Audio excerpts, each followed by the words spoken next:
Hello everyone, स्वागत है आप सभी का। मैं विकास दादीज आपका स्वागत करता हूं इंडिया के सबसे बड़े और लार्जेस्ट डिजिटल प्लेटफॉर्म अनअकैडमी पर। सो दोस्तों, ये है आपका अनअकैडमी राजस्थान एग्जाम्स का चैनल, जिसके ऊपर मैं हूं विकास दादीज और आपका हार्दिक स्वागत करता हूं सुबह की इस लाइव क्लास के अंदर, जिसके अंदर हम पढ़ने वाले हैं सब्जेक्ट वर्ब एग्रीमेंट पार्ट 3।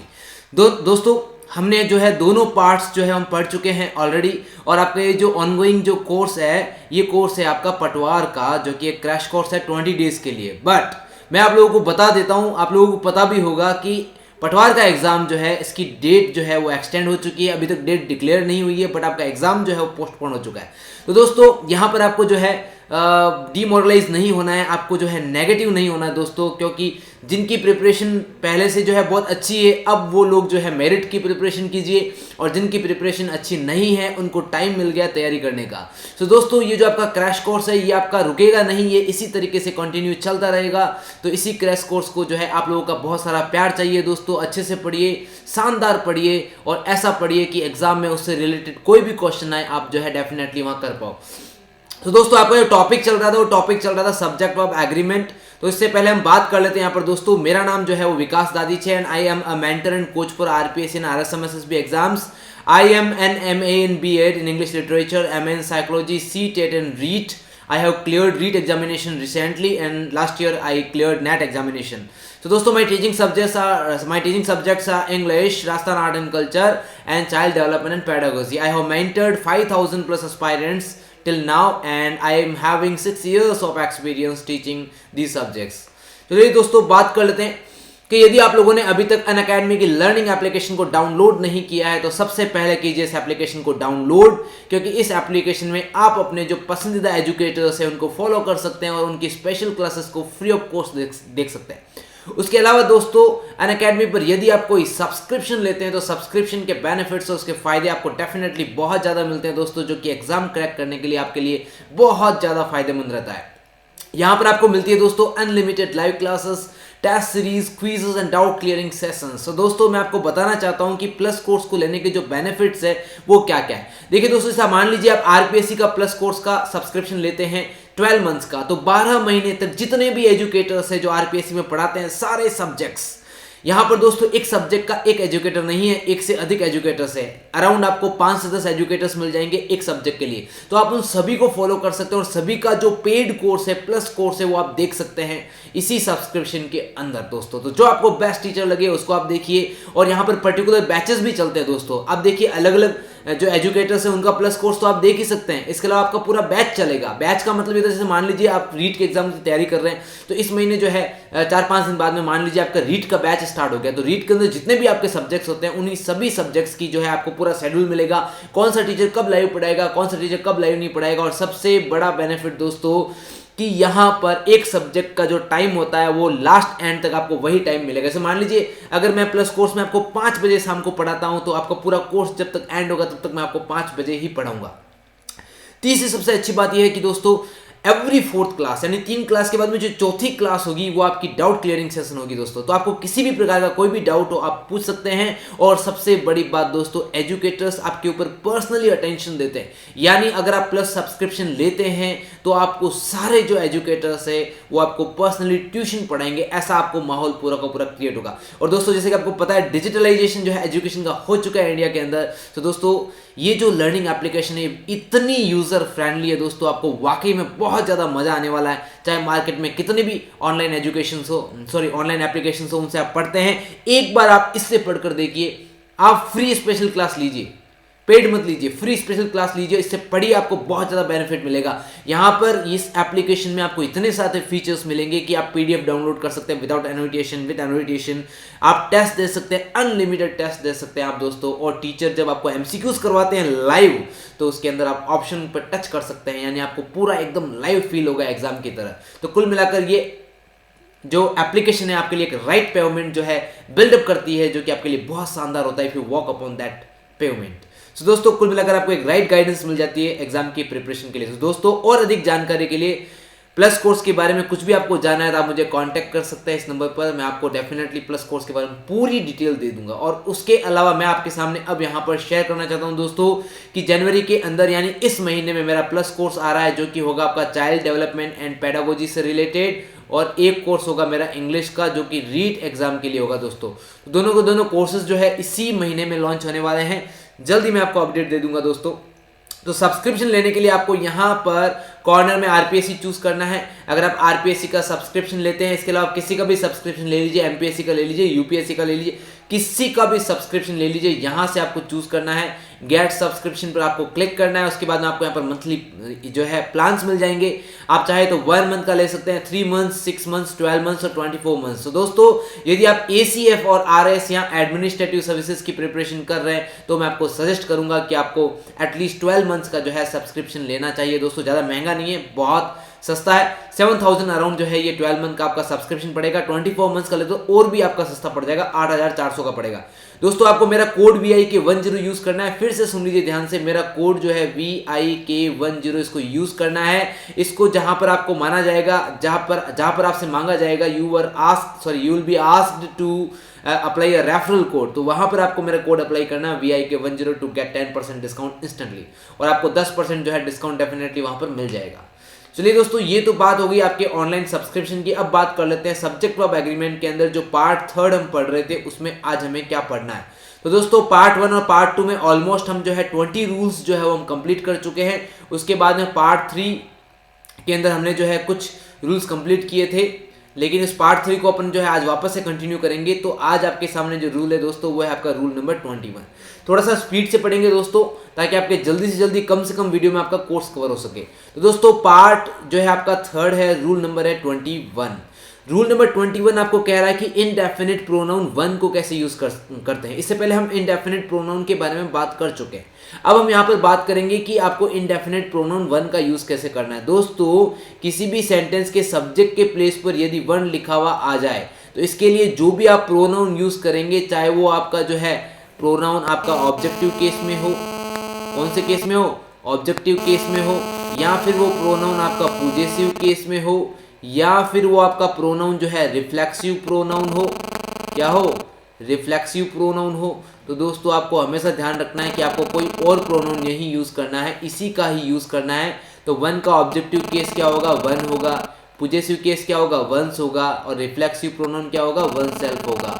तो दोस्तों आपको यही यूज करना है, ये ध्यान रखना है आपको। तो आपको कोई भी वाक्य मिल जाए, उसका अगर सब्जेक्ट जो है अगर ONE1 लिखा हुआ हो तो उसके लिए आपको जो भी प्रोनाउन यूज करना है, चाहे वो ऑब्जेक्टिव केस में यूज करना है, पॉजेसिव केस में यूज करना है, या रिफ्लेक्सिव प्रोनाउन उसका यूज करना है, आपको हमेशा वन, वंस और वन सेल्फ ही यूज करना है रेस्पेक्टिवली।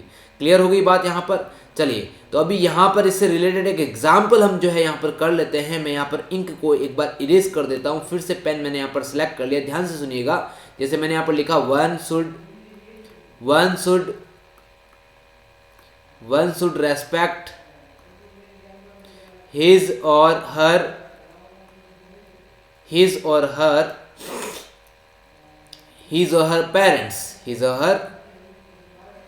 parents। तो दोस्तों यहाँ पर इस सेंटेंस को देखिए, आपको यहाँ पर डेफिनेटली लगेगा कि एरर यहाँ पर क्या है। तो यहाँ पर जो दोस्तों एरर है वो आपकी क्या एरर है, देखो सेंटेंस के सब्जेक्ट के तौर पर आपने वन यूज किया है, लेकिन जब यहाँ पर आपको पॉजेसिव केस की रिक्वायरमेंट थी तो आपने क्या किया, आपने यहाँ पर हिज और हर लगा दिया। क्या लगा दिया, हिज और हर लगा दिया, जो कि आपका गलत है। यहाँ पर क्या होगा, वंस होगा। तो क्या हो जाएगा, one should respect one's parents. ये आपको ध्यान रखना है दोस्तों, वाकई में बहुत इंपॉर्टेंट है। एग्जाम में बहुत बार इससे रिलेटेड क्वेश्चंस भी आ जाते हैं। जब मैं आपको प्रैक्टिस कराऊंगा तो डेफिनेटली आपको इससे रिलेटेड क्वेश्चन मिलेगा, और उस समय आपको यही सही करना है। आपको 100% यही ध्यान रखना है कि one, if one is used as the subject of a sentence then what kind of changes you must be cared of। आपको किन किन चेंजेस का जो है ध्यान रखना है। क्लियर हो गई बात यहाँ पर। चलिए नेक्स्ट रूल के बारे में बात करते हैं दोस्तों, रूल नंबर 22। रूल नंबर 22 क्या कह रहा है आपको देखिए, both several various a large number of both of several of various of few a few very few of a few of many some a good number of a great number of a lot of lots of numbers of great numbers of, इन सभी के बाद में यदि आपको plural noun मिले जो कि एक काउंटेबल नाउन होगा, क्या होगा, काउंटेबल नाउन होगा, तो इसके लिए हेल्पिंग वर्ब और वर्ब आपको हमेशा जो है कैसी लगानी है, प्लूरल ही लगानी है। कैसी लगानी है, प्लूरल ही लगानी है। तो चलिए दोस्तों बात करते हैं अपन इसके बारे में। सीधा मैं यहाँ पर कुछ एग्जाम्पल लिख रहा हूँ, ध्यान से देखना। अपन बात करते हैं कुछ एग्जाम्पल की यहाँ पर। तो सबसे पहला एग्जाम्पल जैसे मैंने यहाँ पर लिख दिया,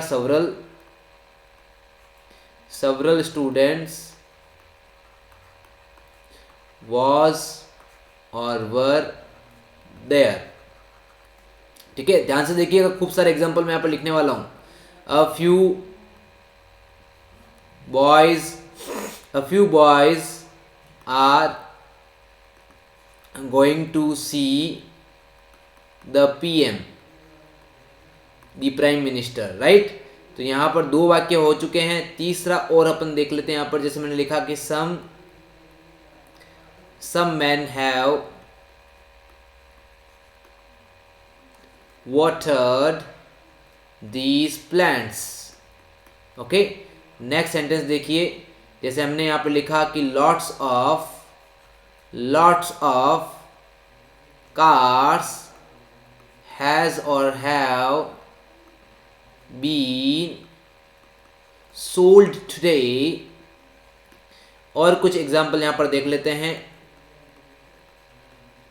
numbers of people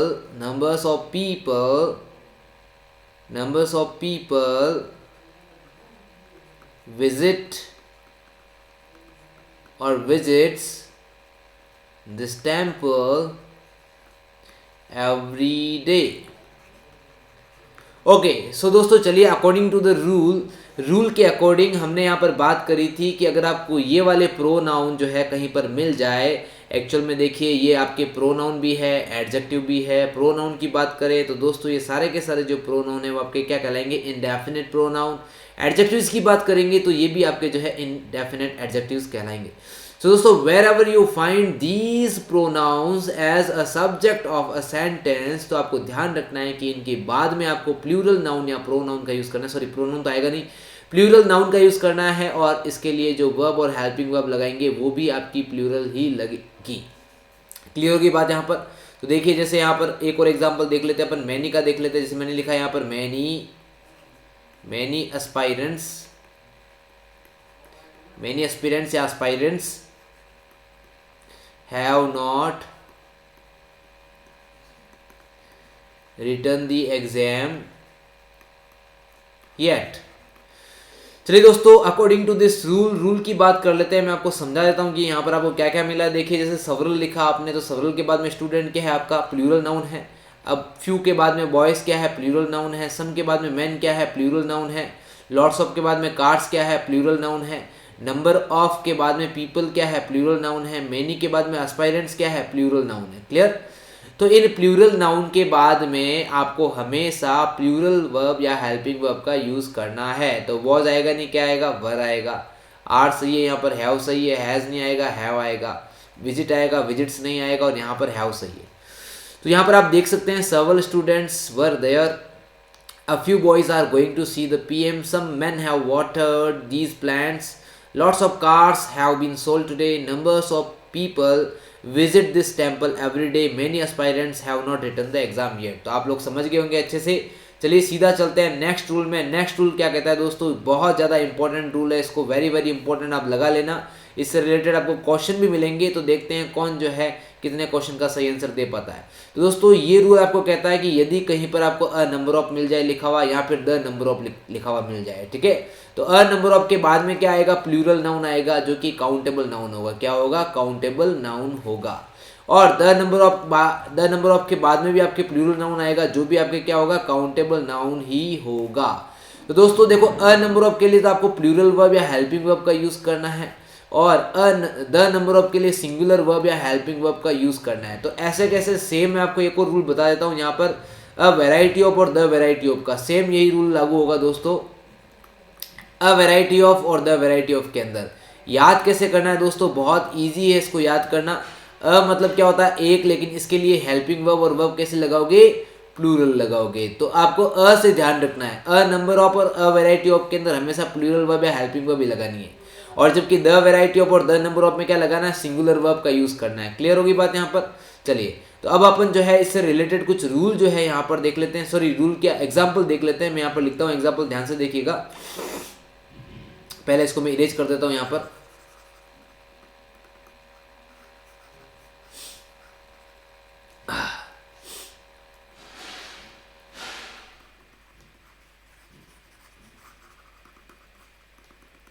चलिए बात करते हैं सबसे पहले अ नंबर ऑफ की। जैसे मैंने लिखा अ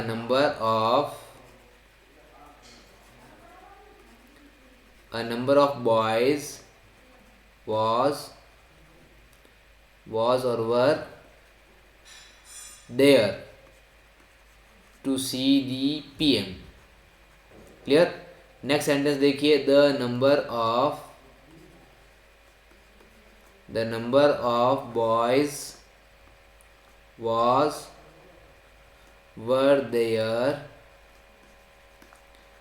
to see the PM। ठीक है। नेक्स्ट सेंटेंस देखिए, a variety of cars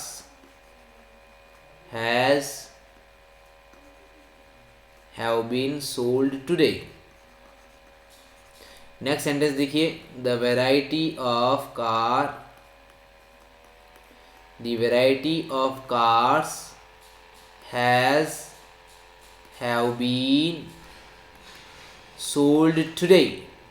तो चलिए दोस्तों, यहाँ पर अकॉर्डिंग टू द रूल आपको बताना है कि क्या यहाँ पर आपके जो है राइट हेल्पिंग वर्ब या वर्ब जो है यहाँ पर बैठेगी। तो दोस्तों अ नंबर ऑफ यहाँ पर लिखा हुआ है, तो हम पहले ही बात कर चुके हैं कि यदि आपको अ नंबर ऑफ लिखा हुआ मिले कहीं पर, तो आपको वहाँ पर जो है प्लूरल जो है हेल्पिंग वर्ब और वर्ब का यूज़ करना है। लेकिन द नंबर ऑफ के अंदर आपको सिंगुलर यूज़ करना पड़ेगा, तो यहाँ पर वॉज आएगा। क्लियर। उसी प्रकार से अ वेराइटी ऑफ के अंदर अ मतलब एक होता है, लेकिन आएगी आपके प्लूरल, है ना। और द वेराइटी ऑफ में जो है आएगी आपके सिंगुलर। तो आपके सेंटेंस क्या बन जाएंगे दोस्तों, a number of boys were there to see the PM, लेकिन the number of boys was there to see the PM। ये डिफरेंस है आपका। क्लियर। तो सेम ये डिफरेंस आपका द अ वेराइटी ऑफ और द वेराइटी ऑफ के अंदर भी है। नेक्स्ट देखिए दोस्तों, नेक्स्ट जो है आपका रूल क्या है, देखिए रूल नंबर 23। रूल नंबर 23 क्या कहता है, देखिए the amount of a large amount of a great deal of a good deal of little a little some much not much of, और इसके बाद में अनकाउंटेबल नाउन आए तो आपको सिंगुलर वर्ब लगानी है। दोस्तों इंपॉर्टेंट रूल है, एक एग्जांपल से मैं आपको समझा देता हूं। जैसे मान लीजिए यहाँ पर मैंने लिखा कि a large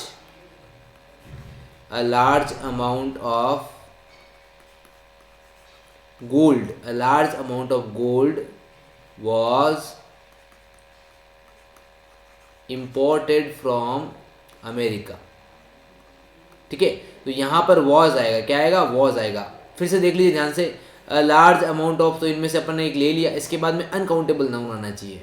तो अनकाउंटेबल आपके कुछ भी आ सकता है, मटेरियल नाउन अनकाउंटेबल होता है वो आ सकता है, और एब्स्ट्रैक्ट नाउन जो है वो भी अनकाउंटेबल होता है तो वो भी आ सकता है। क्लियर।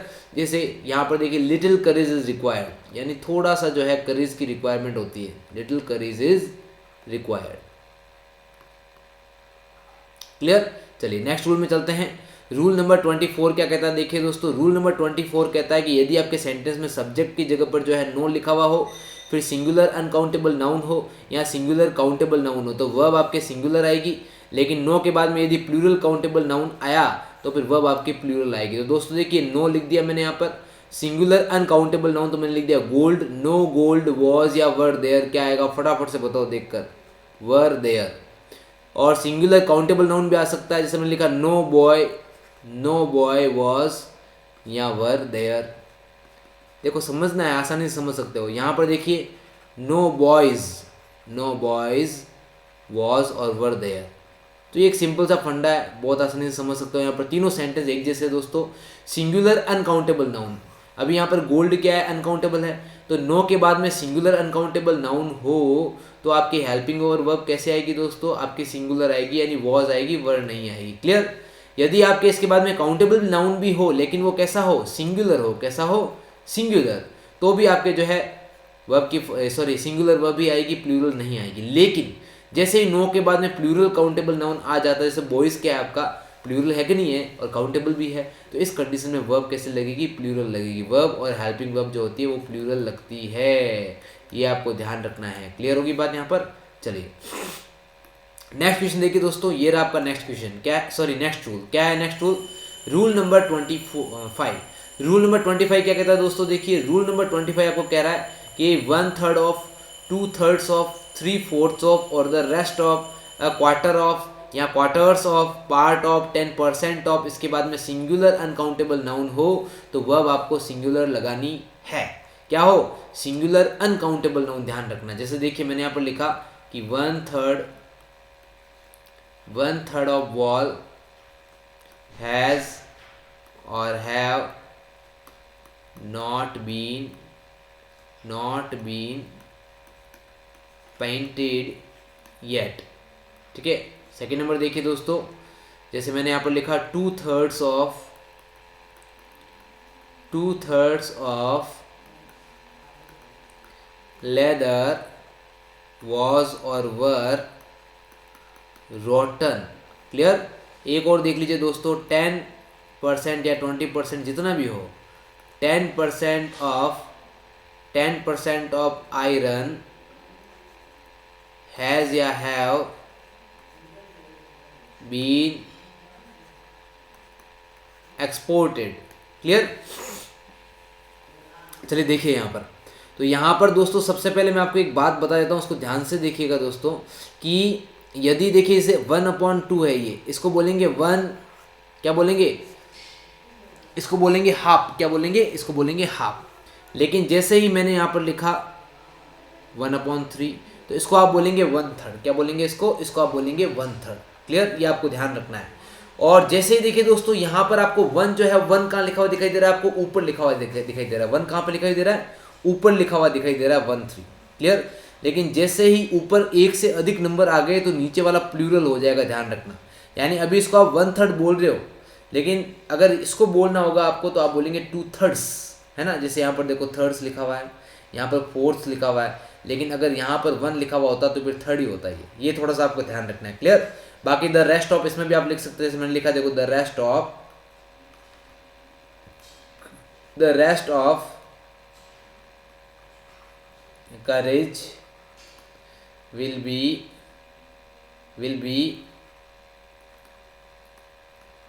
obtained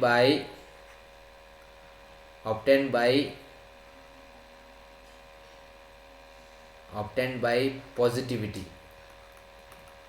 ठीक है। चलिए, तो यहाँ पर आपके जो है काफ़ी सारे सेंटेंस हो चुके हैं दोस्तों। सारे के सारे सेंटेंस में क्या सही आएगा बात कर लेते हैं। 1/3 ऑफ के बाद में क्या है, वॉल है, लेदर है, और ये क्या है, आयरन है। तो ये सारे के सारे अनकाउंटेबल है, तो इसीलिए यहाँ पर आपको सिंगुलर हेल्पिंग वर्ब लगानी पड़ेगी, है ना। यहाँ सिंगुलर वर्ब लगानी पड़ेगी, ये बात है। आगे आपको बात समझ में। चलिए, लेकिन अगर इन्हीं वर्ड्स के बाद में यदि प्लूरल काउंटेबल नाउन मिल जाए, क्या मिल जाए, प्लूरल काउंटेबल नाउन, तो यहाँ पर गणित चेंज हो जाती है दोस्तों। क्या चेंज होती है, देखिए जैसे मैंने लिखा है यहाँ पर 1/3 of students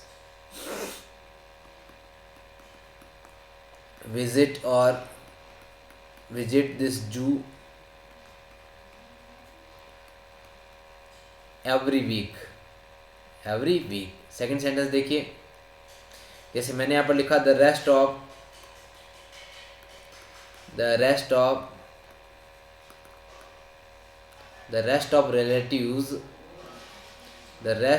relatives has or have been sent to your house। यानी बाकी बचे हुए जो रिलेटिव्स है उनको तुम्हारे घर भेज दिया गया। क्लियर। नेक्स्ट देख लीजिए, और भी देख लेते हैं। यहाँ पर अपन जस्ट लिख देते 10% ऑफ एस्पायरेंट्स हैज और have return this exam. Clear दोस्तों। तो चलिए, तो यहाँ पर क्या आएगा आपको देखना है और बताना है मुझे, फटाफट से बता दो। यहाँ पर देखो 1/3 ऑफ स्टूडेंट्स, यहाँ पर प्लूरल काउंटेबल नाउन है, relatives plural countable noun, aspirants plural countable noun. तो इस कंडीशन में आपका हमेशा जो है प्लूरल ही हेल्पिंग वर्ब आएगी। क्या आएगा, प्लूरल हेल्पिंग वर्ब आएगी, ये आपको ध्यान रखना है। क्लियर होगी बात यहाँ पर। चलिए नेक्स्ट देखिए दोस्तों, ये रहा आपका next rule number 27। Rule number 27 क्या कहता है दोस्तों, देखिए रूल नंबर 27 आपको कह रहा है कि अगर आपको मोस्ट मिल जाए, मोस्ट ऑफ मिल जाए, सम मिल जाए, सम ऑफ मिल जाए, हाफ मिल जाए, हाफ ऑफ मिल जाए, इनफ मिल जाए, इनफ ऑफ मिल जाए, नॉट इनफ ऑफ मिल जाए, प्लेंटी ऑफ मिल जाए, तो इसके बाद में सिंगुलर अनकाउंटेबल नाउन हो तो वर्ब भी सिंगुलर आती है। क्या आना चाहिए, सिंगुलर अनकाउंटेबल नाउन। ठीक है। जैसे यहाँ पर देखिए मैंने यहाँ पर लिखा कि enough of gold was or were given in my marriage. ठीक है, plenty of salt was were there in the lunch. ठीक है दोस्तों, तो यहाँ पर आप समझ सकते हैं आराम से, मैंने आपको एग्जाम्पल तो यहाँ पर दे दिए समझने लायक कि भाई इनफ ऑफ लिखा हुआ, प्लेंटी ऑफ लिखा हुआ, लेकिन इसके बाद में क्या है, सिंगुलर अनकाउंटेबल नाउन है। ठीक है, तो इसीलिए आपको ध्यान रखना है कि सिंगुलर वर्ब या हेल्पिंग वर्ब ही आएगी। क्लियर होगी बात यहाँ पर। चलिए नेक्स्ट देखिए दोस्तों, नेक्स्ट रूल थोड़ा सा इसका ऑपोजिट हो गया। क्या हो गया इसका ऑपोजिट, कि भाई यही वर्ड्स आपके लिखे हुए हो और इसके बाद में यदि क्या हो, प्लूरल काउंटेबल नाउन हो, तो आपको क्या करना है वो आपको ध्यान रखना है। जैसे यहाँ पर लिखा हुआ है एक देखिए कि most of the students have और हैज़ नॉट हैड लंच। ठीक है, येट। दूसरा सेंटेंस देखिए, मैंने यहाँ पर लिखा कि इनफ, क्या लिखा,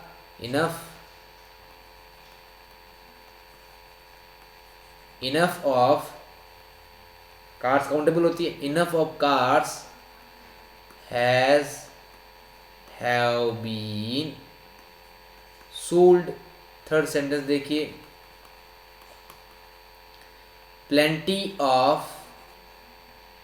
ऑफ बाइक्स was और were stolen।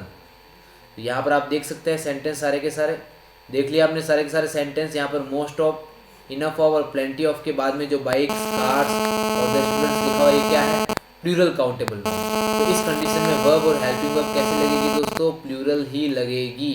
तो यहाँ पर हैव आएगा, यहाँ पर भी हैव आएगा, यहाँ पर वर आएगा। क्लियर। तो इस तरीके से आपके ये यहाँ पर जो है टोटल जो है रूल नंबर 28 आपका यहाँ पर कंप्लीट हुआ।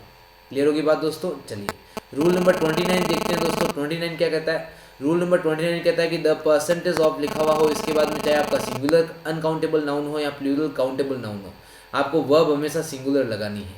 मोर देन वन लिखा हुआ हो, इसके बाद में सिंगुलर काउंटेबल नाउन ही आएगा, वर्ब आपको सिंगुलर लगानी है।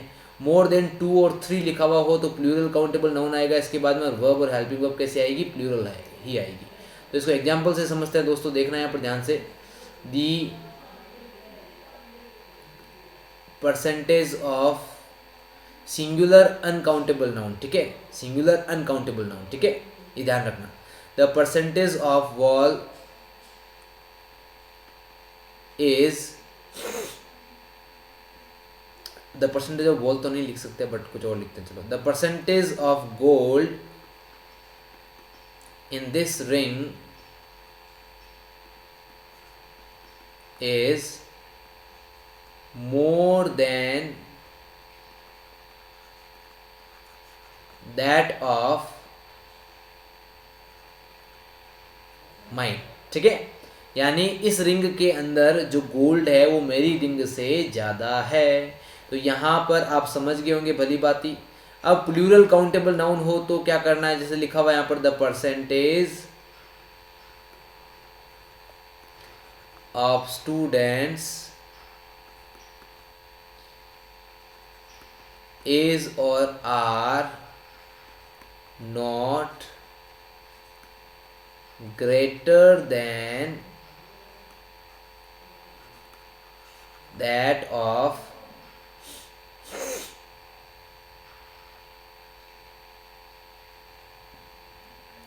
या फिर आप लिख लीजिए यहाँ पर देन दैट ऑफ नहीं लिखते हैं।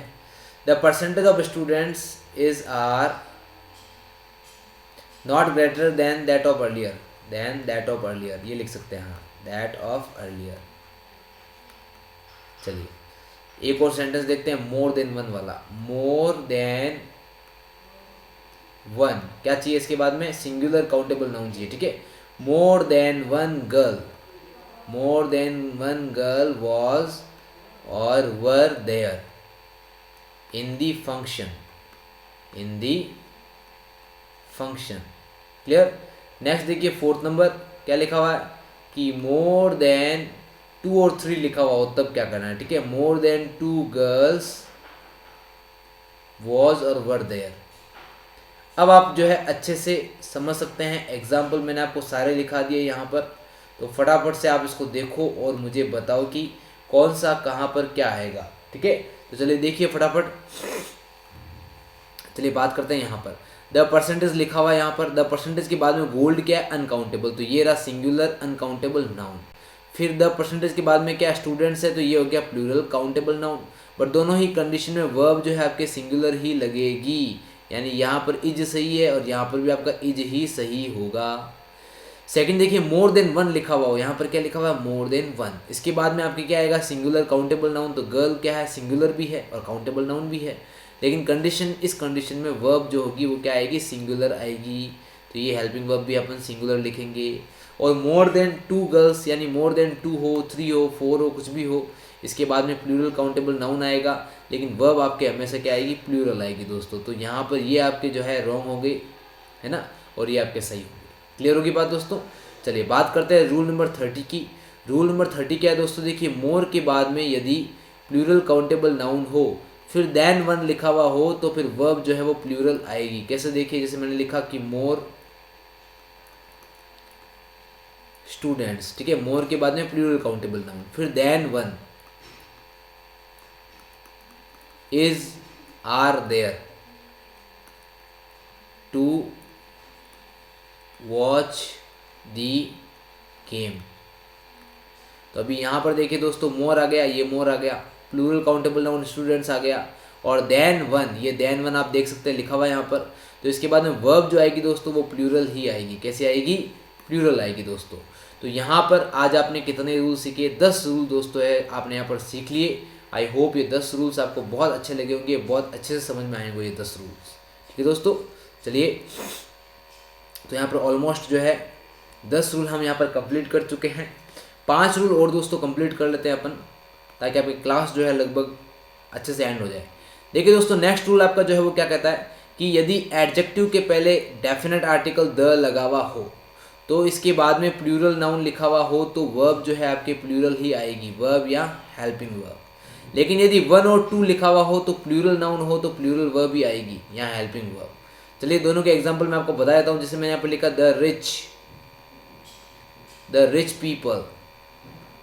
रिच पीपल नो या नोज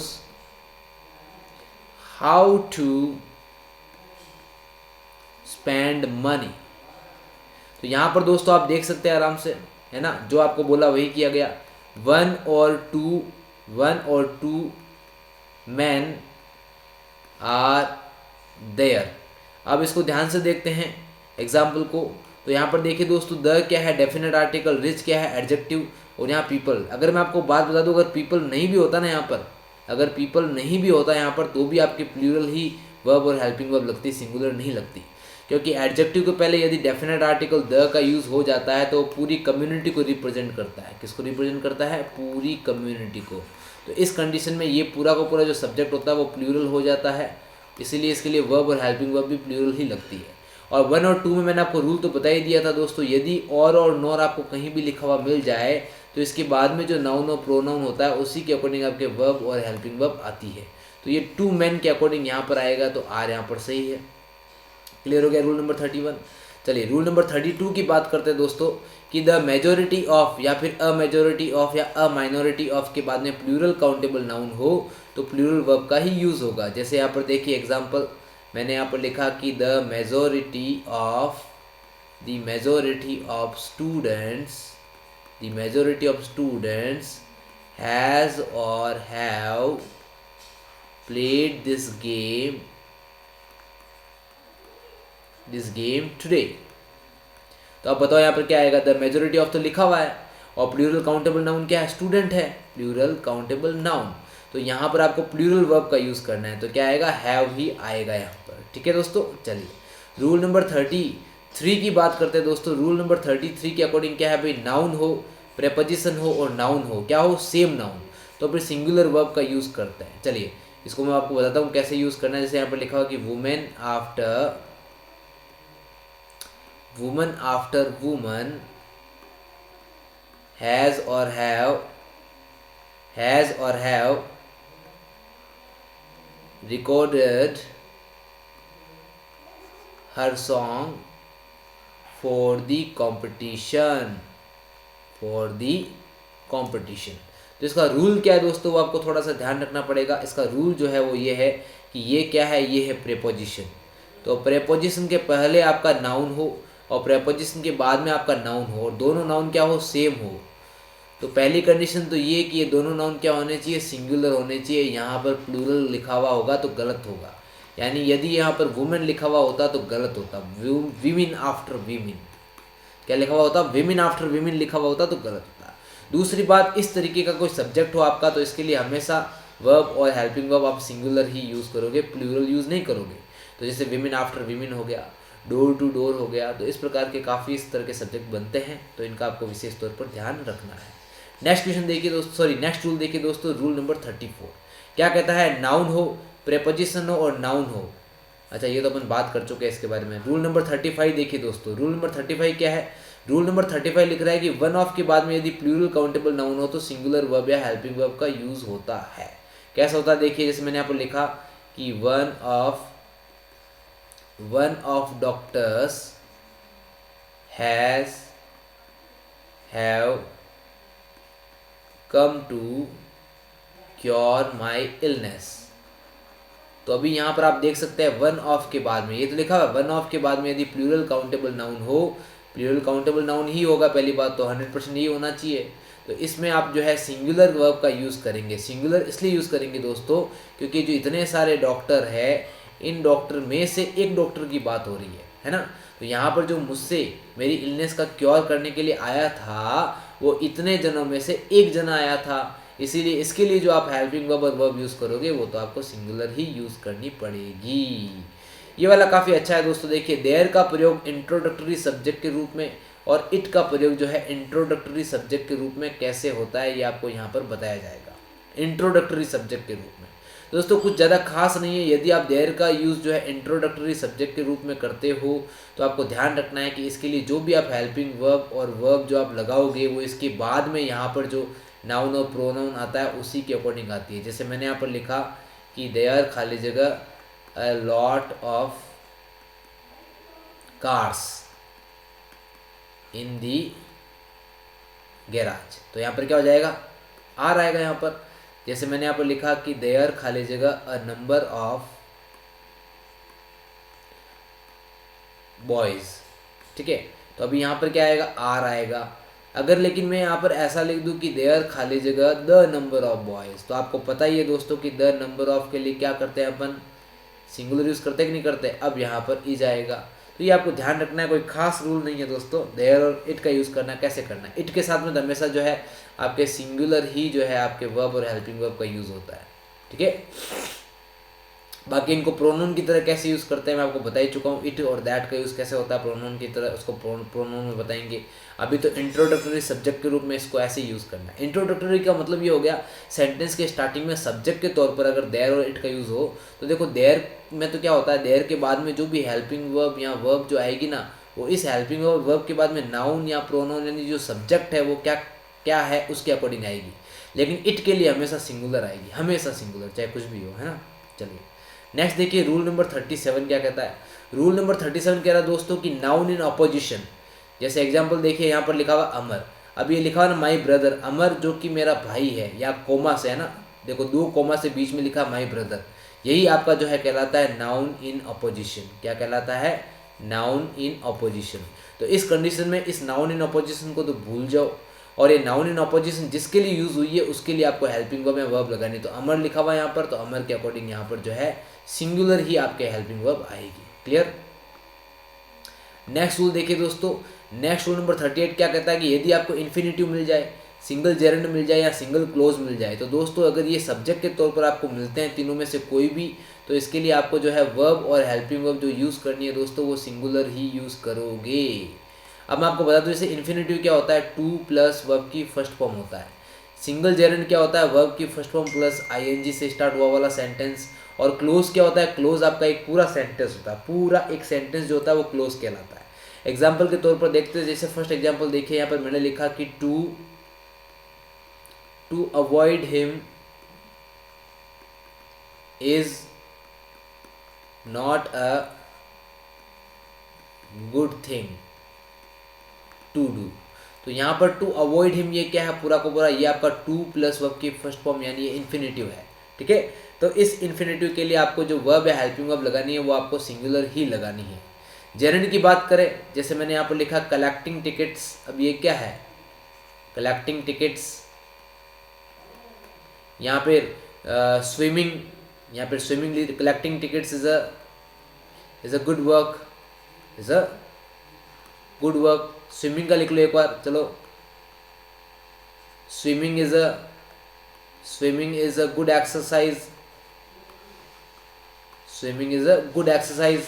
तो यहाँ पर ये स्विमिंग, कलेक्टिंग टिकट्स, ये क्या है, ये आपका जेरेंड है। तो इसके लिए जो भी आप हेल्पिंग वर्ब लगाओगे वो सिंगुलर ही यूज होगी, प्लूरल यूज नहीं होगी। सिंगल क्लोज, अगर क्लोज आप यूज करते हो, क्लोज के लिए कुछ आप यूज कर रहे हो, तो फिर देखो पूरा क्लोज है, चाहे उसमें कुछ भी लिखा हुआ हो, लेकिन है तो वो पूरा का पूरा एक काम है, तो वो सिंगुलर ही होता है। तो उसके लिए आपको जो हेल्पिंग वर्ब है वो आपको सिंगुलर ही लगानी है। जैसे देखिए collecting tickets is a good work, ये पूरा का पूरा एक क्लोज है मान लीजिए, ठीक है। अब इसके लिए मुझे कुछ यूज करना है, collecting tickets is a good work is known to everyone, ये सभी को पता है, ये लो। तो ये पूरा का पूरा क्या हो गया, ये पूरा का पूरा क्लोज हो गया, और इस क्लोज के लिए जो वर्ब यूज होगी वो ये यूज होगी, सिंगुलर, है ना। Collecting tickets is a good work is known to everyone, ये सभी को जो है पता है, ये होगी बात। तो ये आपका इन्फिनेटिव, सिंगल जेरेंड और सिंगल क्लोज का काम।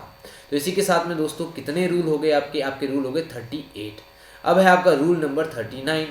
रूल नंबर 39 क्या है दोस्तों, देखिए, if two subjects of a sentence is connected with as well as, simple सी बात है, एज वेल एज से कनेक्टेड है तो आपको क्या करना है। जैसे देखिए मैंने यहाँ पर लिखा कि my brother as well as his sisters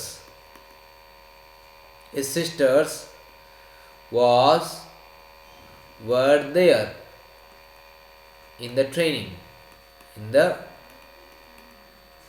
अब दोस्तों देखो यहाँ पर क्या है आपका, यहाँ पर आप देखेंगे तो आपको यहाँ पर एज वेल एज लिखा हुआ, एज वेल एज के पहले क्या लिखा हुआ, my brother singular, as well as के बाद में क्या लिखा हुआ, हर सिस्टर्स, यानी ये है आपका प्लूरल। तो दोस्तों देखो एज वेल एज के पहले जो होता है उसी के अकॉर्डिंग आपका वर्ब और हेल्पिंग वर्ब आती है, ये ध्यान रखना। तो माई ब्रदर के अकॉर्डिंग वॉज आएगा यहाँ पर, तो my brother as well as his sisters was there in the training, word नहीं आएगा। बहुत लोग क्या करते हैं, सिस्टर्स के अकॉर्डिंग, ये प्लूरल है, इसके अकॉर्डिंग वर्ड लगाएंगे, यहाँ पर लोग गलत हो जाएगा। एज वेल एज के पहले जो आपका नाउन और प्रोनाउन होगा उसी के अकॉर्डिंग आपका हेल्पिंग वर्ब और वर्ब आएगी, इसको आपको ध्यान रखना है, ठीक है।